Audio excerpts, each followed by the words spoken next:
Let's give it up for Mr. Bill Moseley. Hey.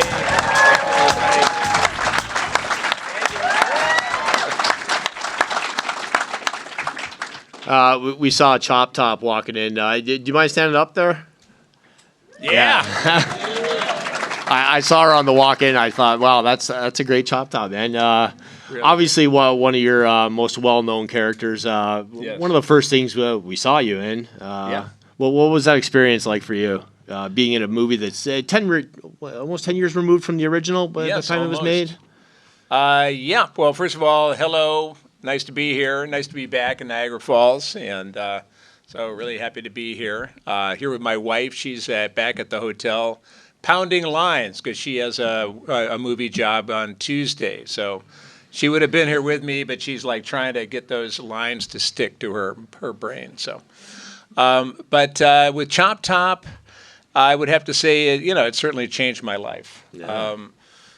Prior to Chainsaw 2, I was a freelance writer living in New York, writing for magazines.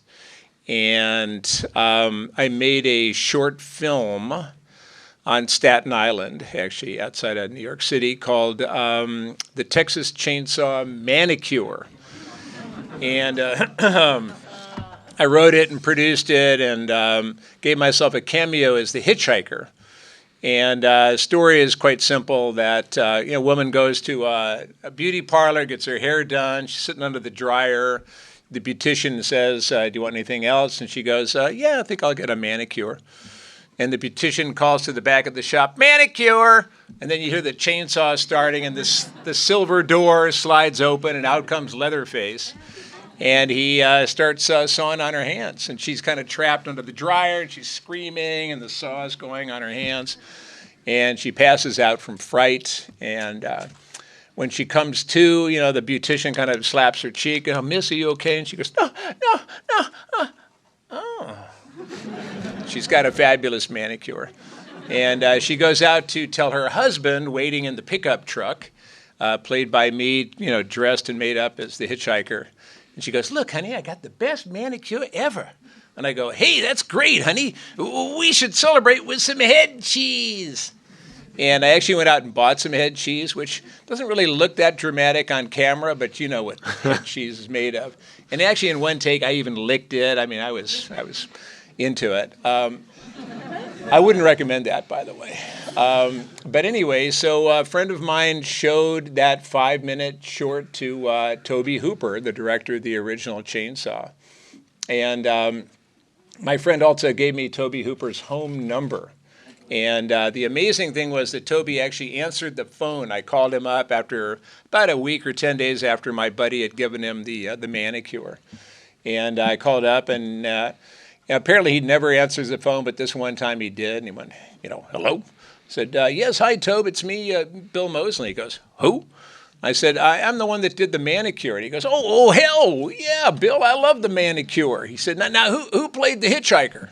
And I said, well, that was me. And he goes, well, hell, if I ever do a sequel, I'll keep you in mind. And 2 years went by. Never heard from him during that time.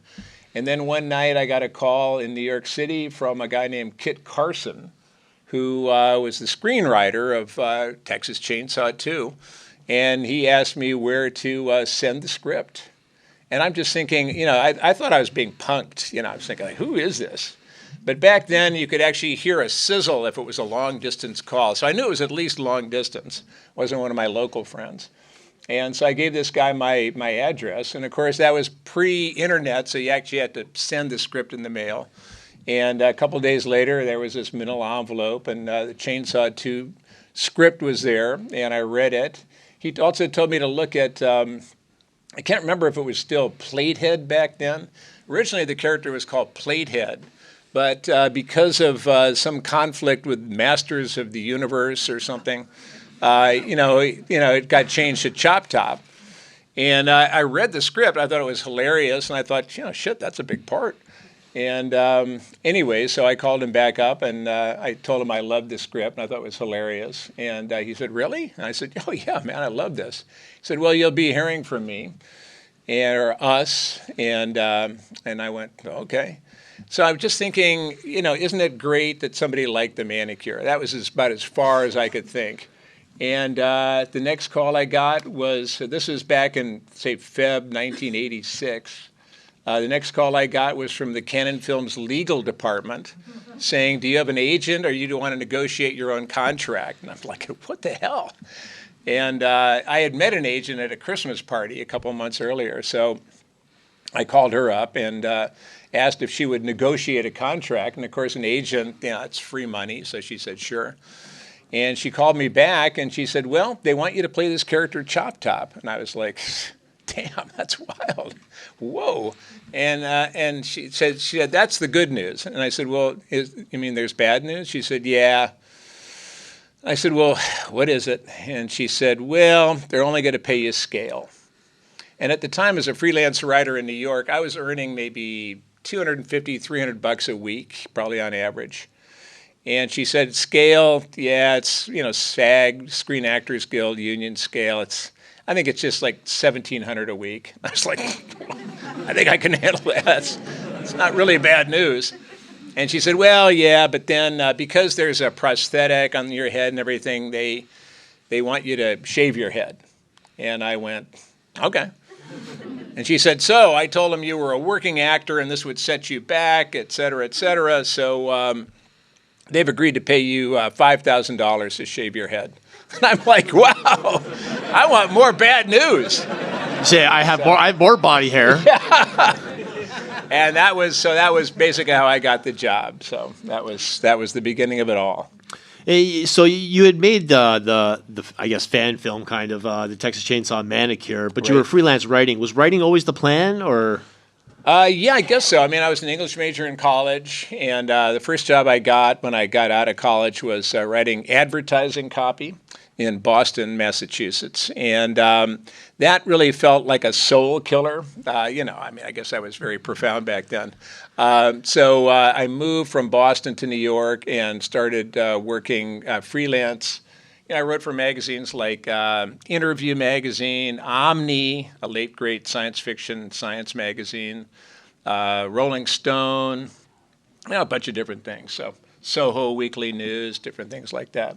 So that was actually the plan. I mean, I come from the Midwest, from outside of Chicago, and my family I call them railroad Republicans. They, the idea of my career was not exactly acting, was not part of the picture. Yeah, because they wanted me to make an honest living and shovel something. I don't know what.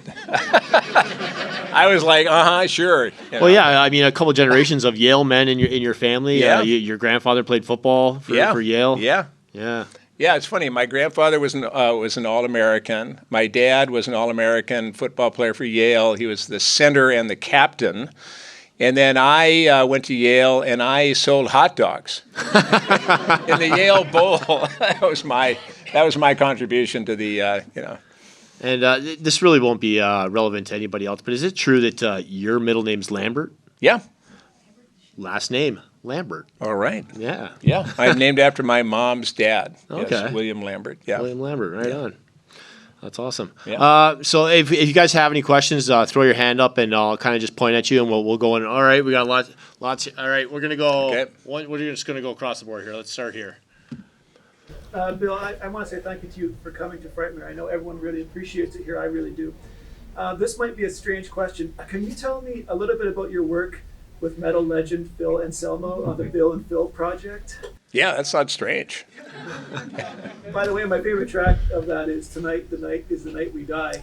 How do you know Phil? And are you and him close? And can you tell us a bit about that? We listened to it on the way up and I really enjoyed it. Oh, good. Well, thank you. Huge Pantera fan here. Yes. Yeah. Well, Phil Anselmo of Pantera. I got a call a couple of years ago from a friend of mine saying, would you like to interview Phil Anselmo for, it was some kind of a rock and roll website called artistdirect.com. And apparently they were doing something where musicians and actors were interviewing each other. And so I was going to, he wanted me to interview Phil, and Phil was then going to interview me. And I found Phil was, I love Pantera. My daughter was very jealous. I got to say, my older daughter, and I found that Phil knew obviously a lot about music, and he also knew more about horror movies than I did.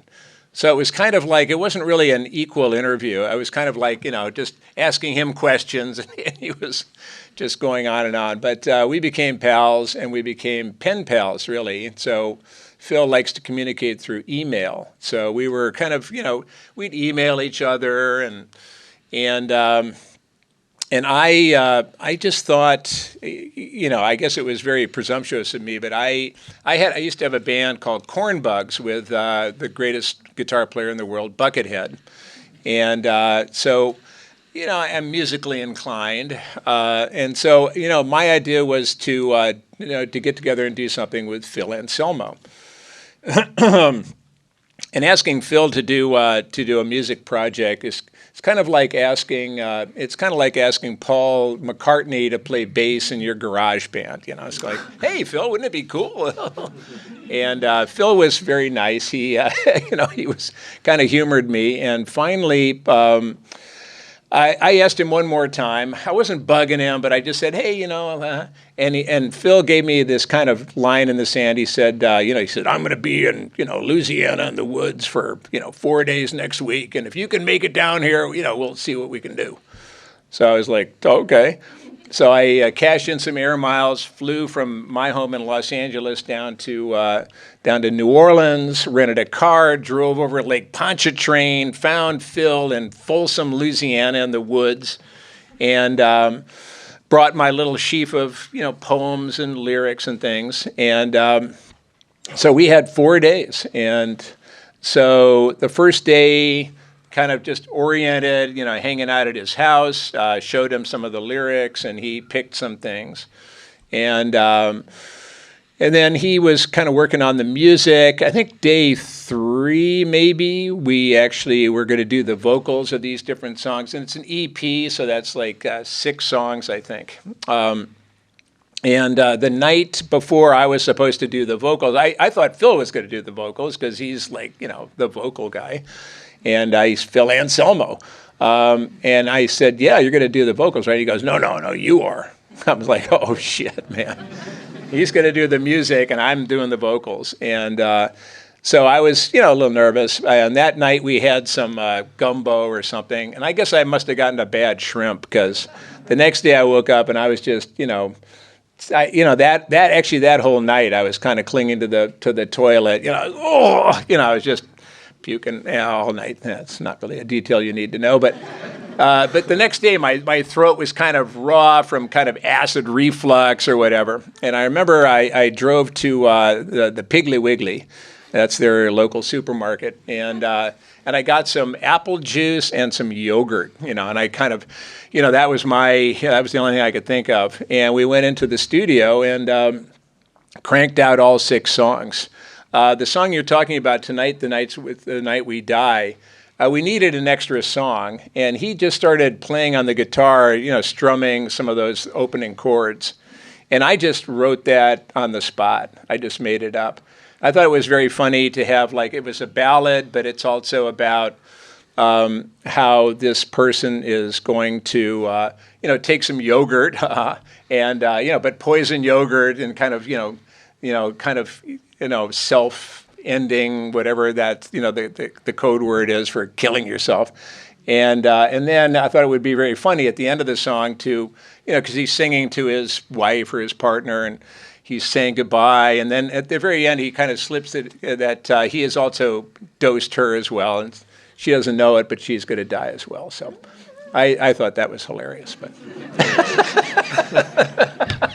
anyway, I hope that answers. That's a long answer there. So. Next to that right there. How did you end up getting the role for House of a Thousand Corpses? As Otis? Yeah, how did you get Rob Zombie? I actually was the MC of a horror award show at Universal Studios in Burbank, California, October of '99. And I was invited to MC this little award show. And I asked the person that was hiring if he wanted me to come as Chop Top. And he said, well, I don't know, Chop Top isn't really a universal character. And he had to hubbub a little bit, and then found out that I was in Army of Darkness. And so that I was already part of the Universal family, quote unquote. And so he gave me a little extra money to bring along my buddy Todd Bates, who could do the Chop Top makeup. So I showed up and emceed this horror award show as Chop Top in a ratty tuxedo, and hey, here he is, and doing all this stuff. And Rob was one of the award recipients. So that was what I said, and here he is, Rob Zombie. And Rob comes out to get his little statue, his little demon statue. And what was interesting was he looks at me and goes, damn, if you told me that it was Chop Top, I would have said you're crazy. And afterwards, we talked in the green room after the show with his then girlfriend, now wife, Sherry. His parents were there because he had been nominated for Grammys, but he'd never won anything. So he was very happy to win his little Igor Award, which is a little demon statue. And he told me that he said, before I went out there, I thought, the guy's doing a decent Chop Top. And then he, walks out and, holy shit, it's Chop Top. And so we chatted about that. My older daughter and her little friend were there, and so I got some good daddy points for introducing them to Rob Zombie. And about a month later, so it must have been November of '99, Rob's manager called up and said he just had this script, House of a Thousand Corpses, greenlit, green for money at Universal Studios. And would I like to play the part of this character, Otis Driftwood? And I said, well, yeah, sure. I was unemployed at the time, so I was like, yeah. I had no idea what that meant, but, any job was better than no job. So they sent over the script, and once again, I read the script, and I thought, shit, that's a big part. And so that's how I got it. And then, I did screen tests and, basically, got the job, and I think it was actually great because I certainly worked with the late great Sid Haig and the late great Karen Black. I mean, late great Dennis Fimple. A lot of the cast members are no longer with us, but it was amazing. It was an amazing job, another life changer. But and I owe that all to Chop Top. So yeah. We had more over here. All right, we'll go right here. Yeah, hey. Since you have such a huge filmography of movies you've been in, what's your favorite movie that you've been in that you think deserves more attention than it currently gets? Well, pretty much all of them. I like doing this movie, Dead Air. That was me. It was kind of like a Pontypool, not to take anything away from that. It's a great movie. But it's me as a radio DJ when there's an outbreak of something that's turning people into kind of zombies, but they're not really zombies, but there's blood coming out of their mouth and they just want to kill everybody. So I'm not sure what exactly that kind of person is called, a nut. But I'm a DJ in that. It was directed by Corbin Burnson, who of course was in L.A. Law and Major League. Yeah, Major League, right? Some other things. So that was cool. And so that's I would say that. Yeah, Dead Air. Awesome. All right, we'll go right here.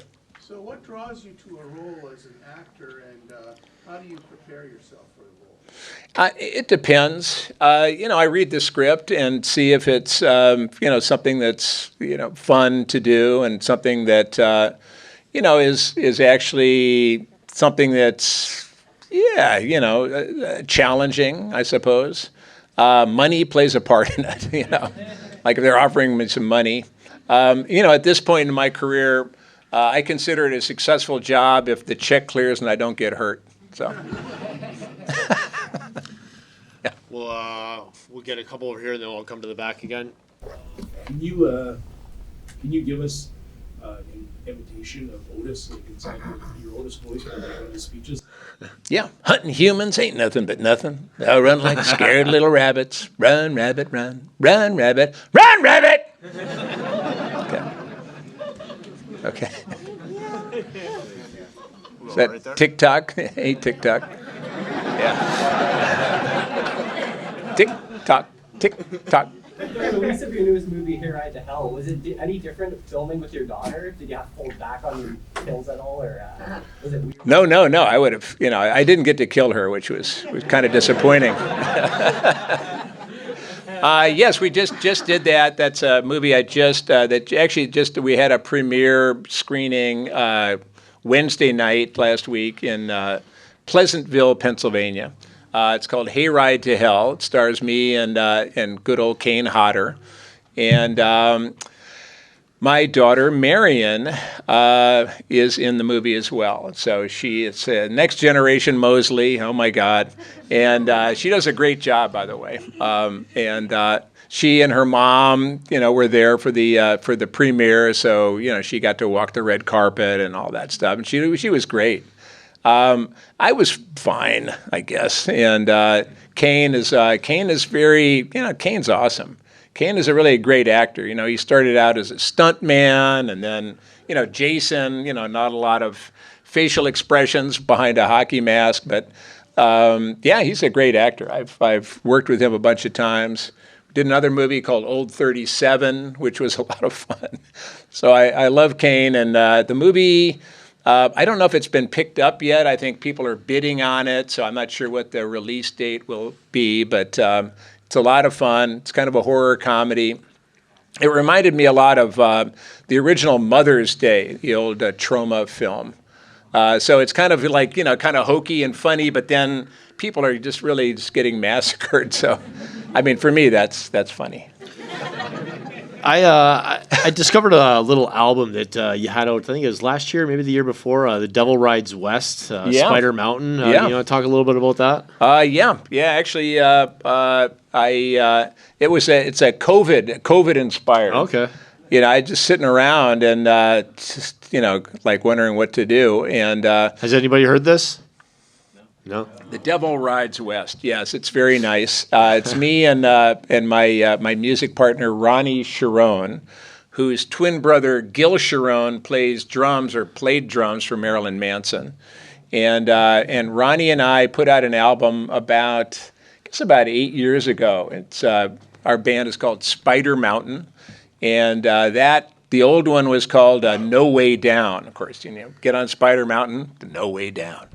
And that's great. And I hadn't really talked to Ronnie in a while, but COVID, one day I'm waking up, oh God, COVID.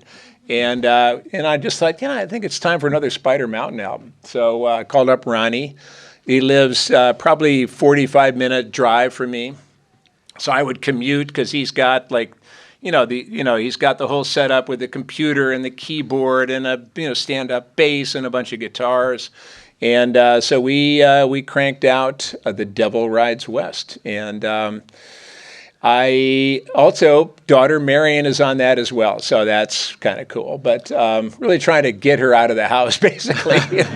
Get her That's actually couple of my favorite tracks off that. There was the instrumental Skeleton Forest. Yes. I really enjoyed, and Yeah. I think my favorite track though was probably Savage Sam. Yeah, Savage Sam. Yeah. So Devil Rides West, Spider Mountain. Check the guys out. It's on Spotify and So all that stuff. we'll go right here. Yeah. I love your performance in Silent Night, Deadly Night 3, and I've seen so little documented about that film ever. Just wondering how that came about and how that was for you. Well, I got hired, it was Joanna Ray was the casting person. Her son, Eric Da Ray, actually is in Silent Night, Deadly Night 3. I don't know, I just got called in an audition, and the director was a famous auteur named Monty Hellman. And Monty was... he had done all these incredible, two-lane blacktop and the Cockfighter and a bunch of different cool movies. And he was considered like an American auteur in the 60s and everything. And for some reason, he's now directing Silent Night, Deadly Night 3. And I went in to audition, and he looked at me and just said, you are my Ricky. And I was like, what does that mean? But Ricky Caldwell, of course, is the killer in Silent Night, Deadly Night 3. He's Santa Claus, and then he gets gunned down in Silent Night, Deadly Night 2. So in Silent Night, Deadly Night 3, we open up and I'm now Ricky Caldwell. I'm lying in bed in a hospital in a coma. I've got this plastic salad bowl on my head with little blinking lights, and you can see through, and you can see like a rubber brain with some orange juice swirling around on it. And I'm awakened by a telepathic blind girl. And then I go off and kill a bunch of people. And Monty, looked at me and went, you're Ricky Caldwell. I'm thinking, geez, what does that mean? All right, we'll go you, and then you. Okay. Oh no, you first. Yeah, go. Yep. Yeah, you go ahead.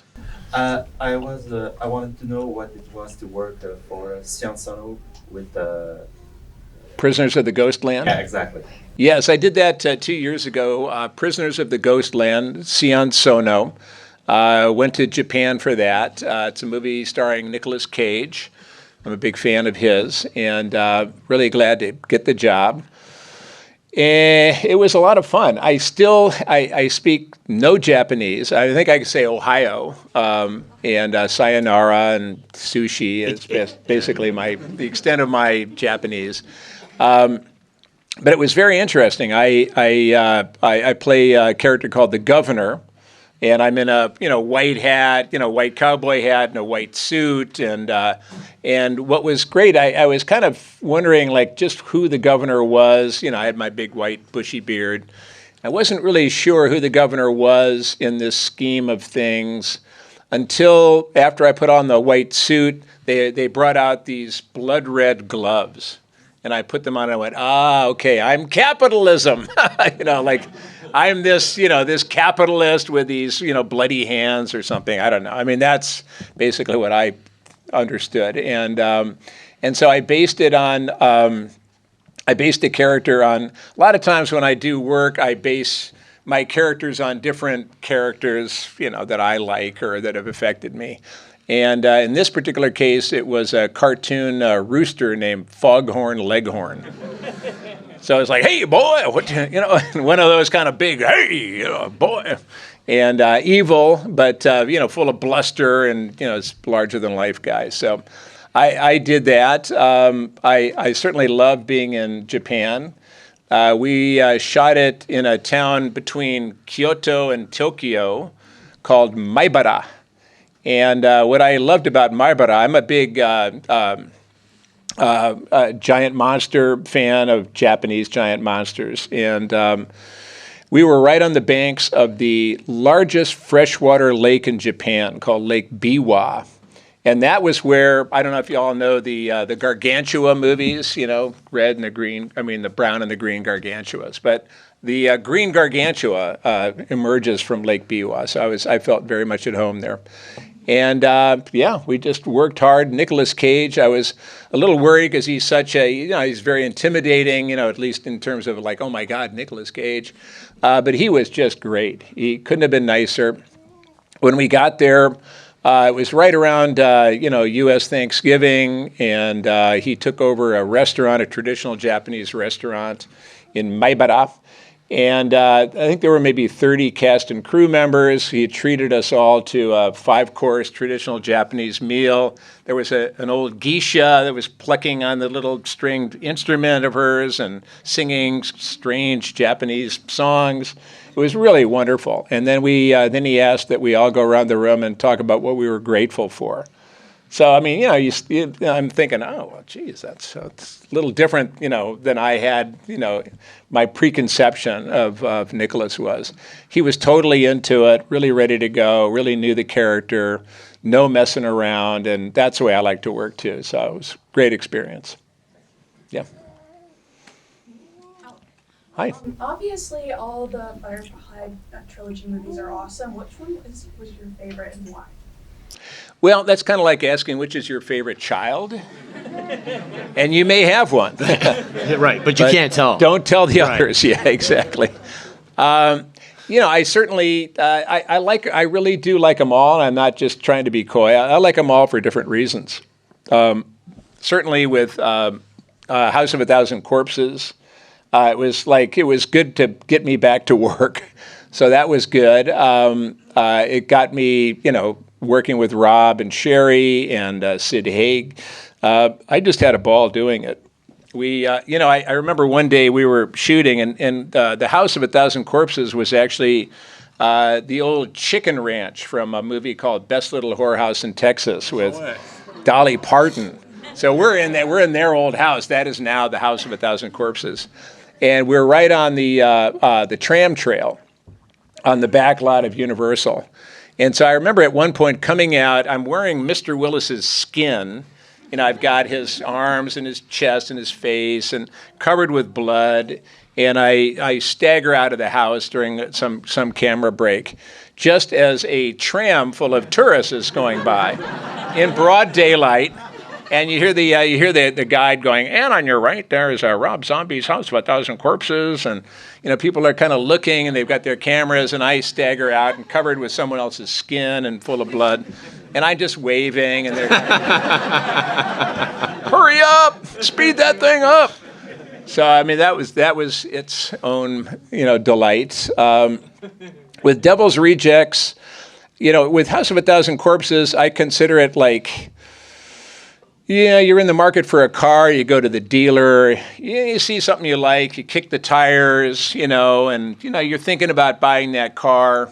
That's what I think of as House of a Thousand Corpses. Then with Devil's Rejects, you've bought the car, and now let's take her out on the road and really go fast. So that's kind of how I looked at it. House of a Thousand Corpses, I wasn't really sure who Otis was. Throughout the whole time I was shooting, which is kind of an embarrassing admission. Wasn't really sure. I kind of had the general idea of Otis.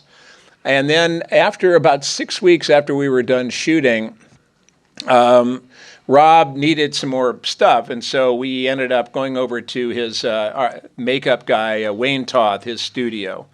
And we did the Run Rabbit Run scene. Rob had written this little extra scene, and so it's like, hunting humans ain't nothing but nothing, which I already did there. And it was like, that's Otis. So when we then did Devil's Rejects, I knew exactly who Otis was. And so we hit the ground running, and it was really a lot of fun. It was hard work. We shot a lot of it out in the desert in Lancaster, the high desert, and so it was very hot and dusty. The scene where I take Banjo and Sullivan out to kill them, that was it was a chicken farm. And apparently, and it was really incredibly hot. It was the chicken farm, and apparently it had been an abandoned chicken farm, and I guess the chicken farmers chickened out, but they left, and they left the chickens behind. So all the chickens had just died and turned into chicken dust. So the whole place was funky and full of chicken dust, I guess. And so it was it looks gritty on screen. Well, believe me, it was gritty actually on the ground too. And so we just had a lot of fun. It's so amazing. I always thought that Rob was, a really good filmmaker when we did House of a Thousand Corpses. But then to get the opportunity to do a sequel, and as horror fans, we all have seen a lot of, sequels that really just it's kind of like a rehash of the first one, and basically it's the producers going, well, if we kind of keep it like the same story, we can, maybe get the, half the audience to come back, and, they're thinking money.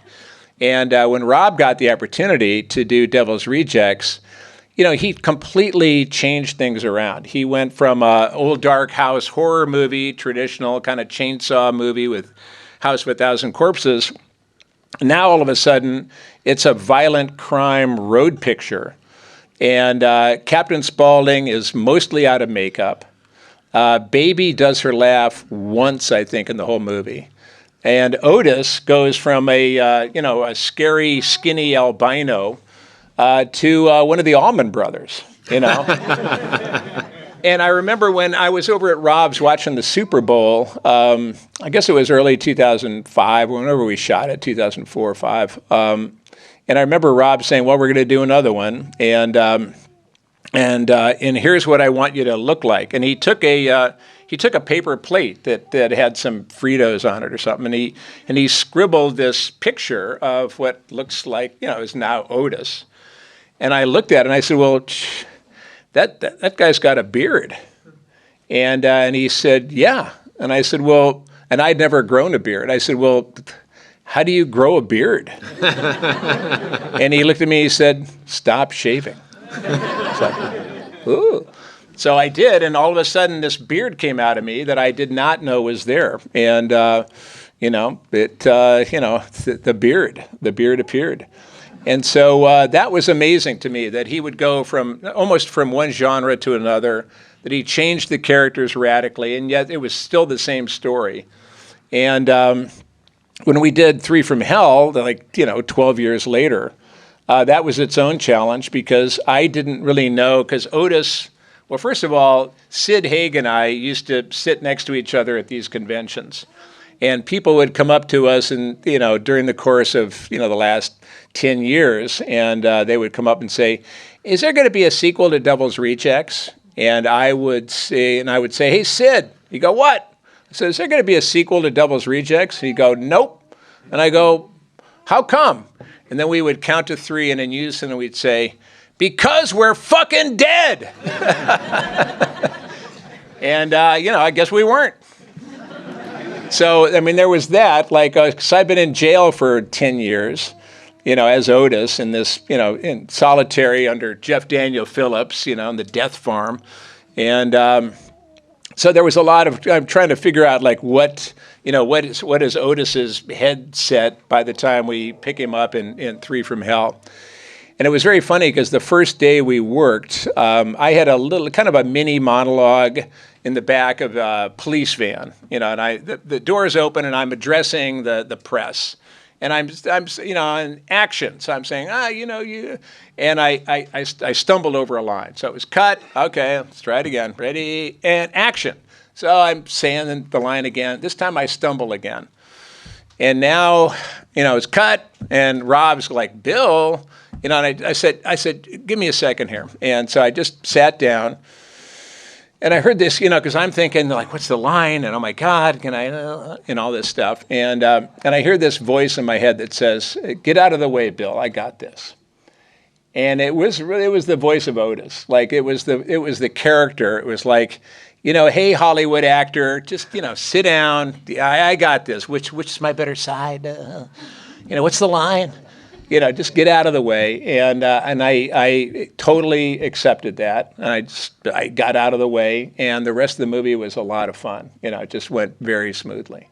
Just gotta get Bill out of the way. We don't really want, this isn't a Bill Three from Hell. This is Otis. So, and that's the key to my, acting happiness, is when I can get out of the way. Just get out of the way, let the character, do their thing. And I had a ball. The thing about Three from Hell that was tough, of course, was, almost, I think it was less than a month before we were ready to shoot, was when we found out that Sid couldn't go. And that was really devastating. I hand it to Rob, though, because Rob completely rewrote that script, it seemed like almost over the weekend, and created the character of Foxy, played by the great Richard Brake, and and kind of gave Sid a noble exit. And it was very tough, emotionally tough to just see Sid like that, and then just but it was good to have him get his final day in there, and then just have this whole new character. And so all of those 3 things were really different experiences, and really great opportunities for an actor. And, so I like them all. So that's my long answer to that. How was it to work with Sid and Sherry, and what was your absolute favorite scene that you filmed? Well, Sid and Sherry are both fantastic. I didn't work with Sid that much in House of a Thousand Corpses. Where we really had fun was the DVD menu. When we showed up, my and just kids loved. yes, Yeah, that was Sid really at his absolute best. That was so much fun to watch and to participate. I don't know if you've seen the Easter eggs, and we have a lot of fun goofing around. But that was one of the high points, and not everybody has seen that. If you get a chance to look at the the DVD menu of House of a Thousand Corpses, there's a lot of fun between the three of us. Are you still here? Yeah, Did you start the fucking movie already? Right. Shit the bed. Yeah, I love that. It's my favorite line of his.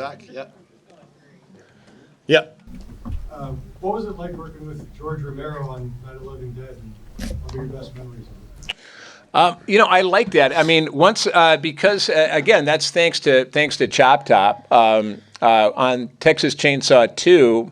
The makeup was done by Tom Savini, the great Tom Savini, as I like to call him, the king of splatter. And and we became good friends because the Chop Top makeup would take 3.5 hours to apply and an hour and a half to remove because it was Pax and it had to, they used acetone. It's amazing. I still have flesh on my skull. So Tom and I became good friends, and then he got the call from George Romero to direct the color remake of Night of the Living Dead in 1990, I guess. Yeah, 90. And Tom sent me a script in the mail, again pre-internet, and said, and he said, go ahead and read the script and pick any character you want. So I was like, okay, great. So I read the script, and my goal was to pick a character that lasted the longest so that I would get the most money. I'm a professional. And so I said, I want to play the guy in the basement, Harry. And he goes, yeah, pick any character, just make sure it's Johnny.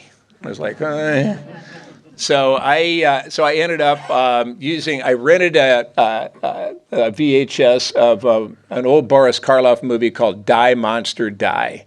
And I really just listened to Boris Karloff to get that. I wanted to, if I was going to say they're coming to get you, Barbara, I wanted to say it with the best Boris Karloff accent that I could possibly muster. So I did. I practiced it, and so I could say, they're coming to get you, Barbara. And so I said that, but of course, then I say that at the car when I get out of the car with Barbara, played by the great Patty Tallman.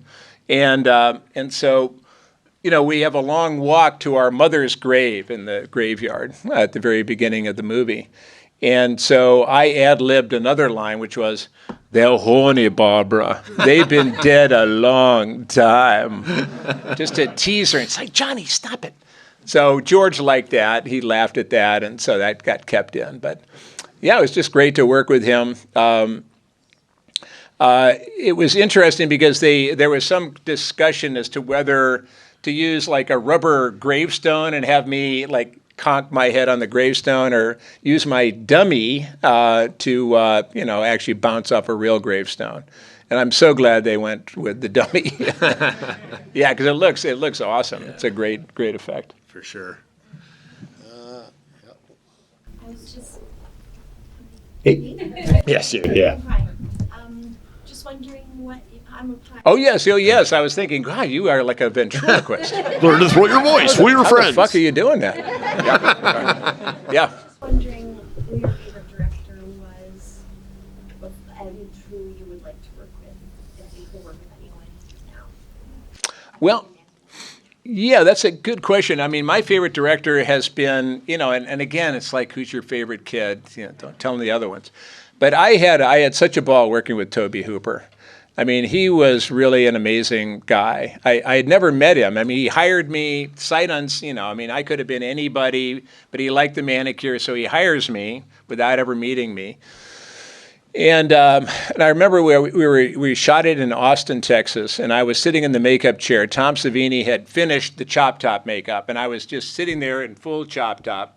And here comes Tobe Hooper, and I'd never met him before.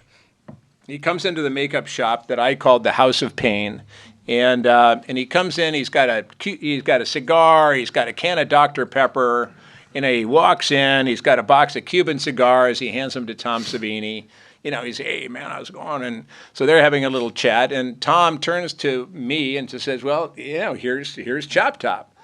And what do you think? And Toby looks at me and he goes, maybe a little more pus on the plate. And Tom goes, clear or amber? And Toby goes, amber. And then walks away. I still didn't say, hey, how's it going? He just walks away, and I'm just thinking, this is going to be awesome. Clear or amber? Amber. Yeah, okay. See ya.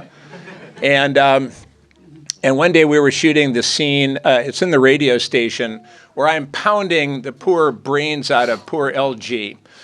And, it's a very hot set. This was back in the days of cameras and lights, and it's hot, film, the whole deal. And I'm sitting there pounding on poor Lou Perryman, LG, and Tom Savini is right off camera with a little gallon bucket of stage blood, which he's pumping, and it's got a tube that goes up Lou's shirt and right to the edge of his scalp. And each time I'm pounding away, Tom's pumping and the blood is spraying, and Lou is doing all his thing, and a lot of the takes were I guess ruined because the hammer I had looked like a regular claw hammer, but it was actually made of foam rubber, and it had a coat hanger wire just to keep it together. And sometimes I'd get pounding away, and they go cut, and I'd go what? And I'd look and see the hammer was bent like a pretzel. But we got up to about take 12. And it's hot and sticky, and each time LG has to be, kind of wiped off, and more blood, and we're all getting a little testy, a little irritable, and I've done a couple of takes that were pretty good, and so we've just finished, take 12, and Toby goes, yeah, that's great, it was good, yeah, let's just do one more, and I said, Toby, am I doing something wrong? And he goes, oh, hell no, Bill, I'm just having fun watching you. And when you have a director that says that, you just go, oh, okay, well, fuck, yeah. So I just loved him, so. That's awesome. Well, we have the next panel coming in here in about 4 minutes. So Bill's going to be... Here's one more question. We're going to do one more then. All right. What was your favorite part of Repo? Being a part of Repo? Well, Repo was... the whole thing was great. I loved... Actually, the favorite part of Repo was actually the black squirrels of Toronto. I'd never seen a black squirrel before, but... So... And I took the green monster and went, for a dip in the lake. So whatever that bus is... the floating, do you know what I'm talking about? The harbor hopper? Yeah. Anyway. But no, I just liked, I liked working with Paris Hilton. And a lot of people say, Paris Hilton, and that's really what almost dampened the enthusiasm for Repo when it came out. Was like, oh man, Paris Hilton's in it? And everybody was, doing that. And I thought she did a great job. She was a real trooper. I just loved working with her, Amber Sweet. And I love working with Paul Sorvino, the late, great Paul Sorvino, who has just a wonderful operatic voice. I had a bromance with Ogre of Skinny Puppy. I mean, he just was a great guy. I just loved him so much. And I ended up doing some vocals on one of his solo albums, The Devil's in My Details. I just had a great time. I was so happy to get a singing job. It was so funny because, I know I'd mentioned Cornbugs before, but I remember Darren Bousman, the director, came up before we cast it, and he said, yeah, we'd love to have you play the part of either Pavi or Luigi. And I had done makeup roles, so I wanted Luigi because I didn't have to put a face on.